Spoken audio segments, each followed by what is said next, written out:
Welcome back to a Fit with Jack Gaming, where today we're going to open up some more packs of Jumpstart. We're going to pop these guys open and see what kind of decks we end up with. So with Jumpstart, we get to open up 2 packs that has 20 cards in it. The idea is that we could grab 2 random packs, slam them together, and have a game going on. Without further ado, let's find out what we find with the first pack. Alright, the theme of this one is Dinosaurs. Looks like we got some dino action coming around. Zavala, Heart of the Wilds, costs 1 and 2 green for a legendary creature that's an elf scout. Whenever another creature enters the battlefield, its controller may draw a card if its power is greater than each other creature's power. You also pay a green, tap it, add X amount of mana in any combination of colors, where X is the greatest power among the creatures you control. Has a 2/3 body.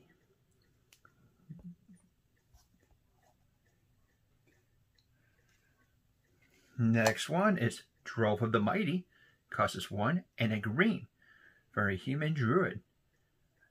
It gets a +2/+2 as long as we control a dinosaur. It also taps, add 1 mana of any color. Has a 1/1 body.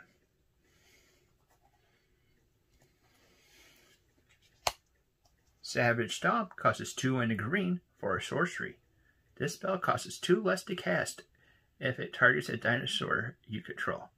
Put a +1/+1 counter on a target creature you control, and then fight another target creature that you don't control.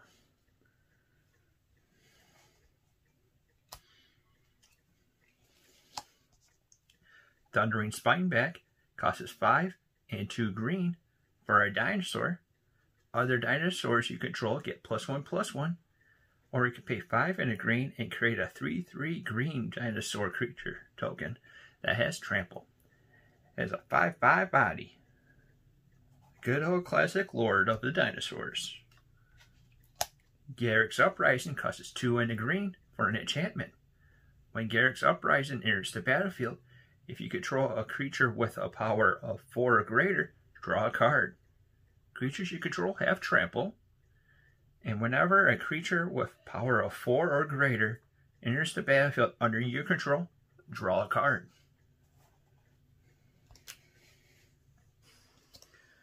Colossal Drogmaw costs 4 and 2 green for a big old dino. It has trample and it's a 6/6 body.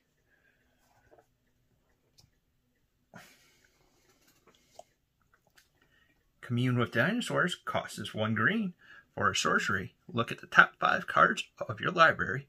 You may reveal a dinosaur card or a land card from them and put them into your hand. Put the rest of them at the bottom of your library in any order. Filtering out for dinos. Crushing Canopy costs 2 and a green for an instant. Choose one. Destroy a target creature with flying, or we could destroy a target enchantment.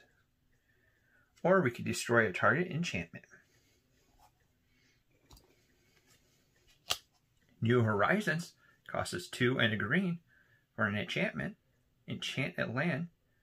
When New Horizons enters the battlefield, put a +1/+1 counter on a target creature you control.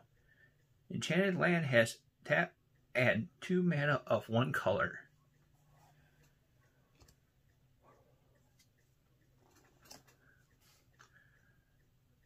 Oraska Trailback costs 2 and a green for a dinosaur. Has a 4/2 body. Then we have a Thriving Grove, which enters the battlefield tap, and as it comes in, we pick a color other than green. It has the ability to tap for a green or that color that we ended up picking.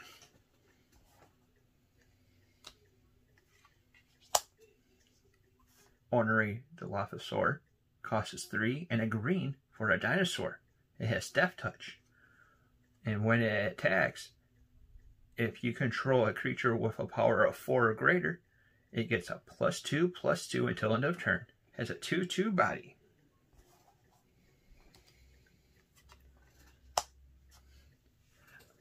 A Drowsing Pteranodon costs 1 and a green for a dinosaur who has Defender. As long as you control a creature with a power of 4 or greater, it can attack as though it doesn't have Defender. Has a 3/3 body. And then the next cards are going to be all forests. Alright, that was some dinosaur action. Looks like we're going down the Gagari route because we have some Witchcraft, which is mono black.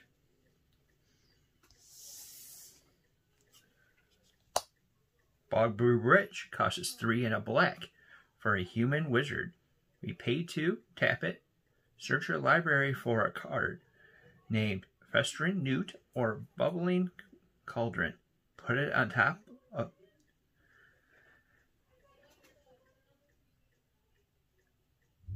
Pay 2 and tap it. Search your library for a card named Festering Newt or Bubbling Cauldron and put it on the battlefield tapped.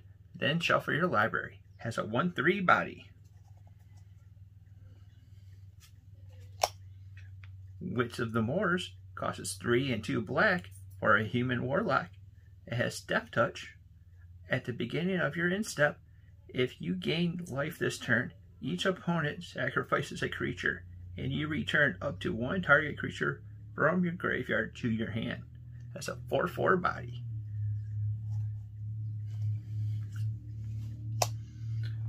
Blood Deviation costs 3 and a black for a sorcery. As an additional cost to cast this spell, sacrifice a creature. Draw 3 cards.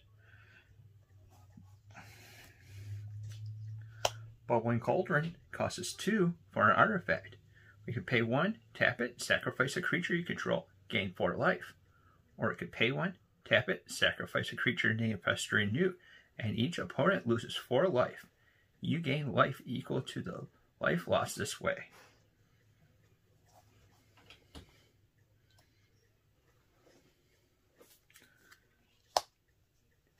Swarm of the Bloodflies costs 4 and a black for an insect who has flying.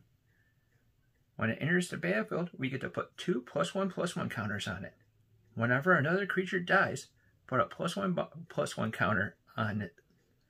Has a 0/0 power toughness.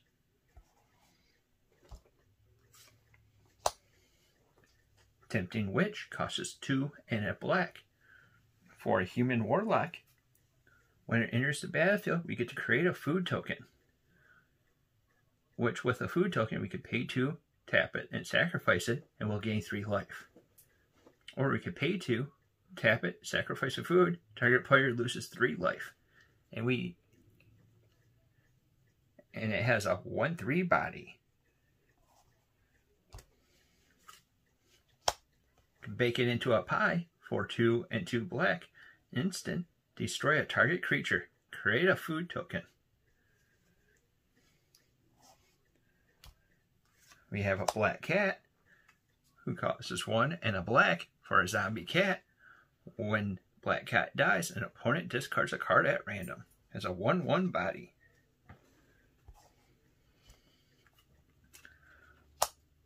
A Blood Hunter bat costs 3 and a black for a bat with flying.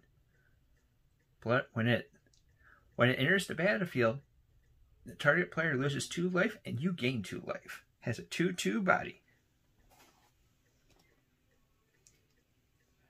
Then we got 2 Festering Newts, which costs 1 black for a salamander. When Festering Newt dies, a target creature an opponent controls gets -1/-1 until end of turn. That creature gets a -4/-4 instead if you control a creature named Bog Blue Witch. Has a 1/1 body.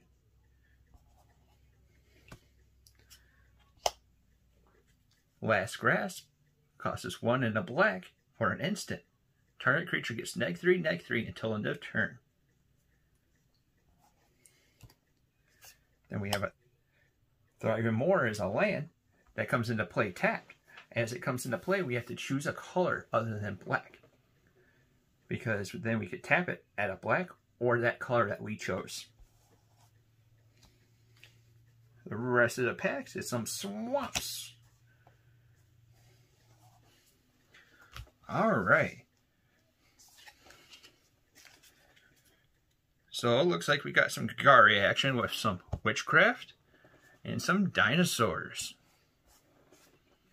I have to say the big value card out of this was Savala, Heart of the Wilds. An amazing card, amazing ramp, something fun to play in EDH if you have an EDH deck. Or, like how this is going to end up being, something fun to play with the cube. What do you think about the content? Put it down in the comments below. Like, subscribe, or hit that little bell icon to be notified about any of our future projects. Till next time, see you later.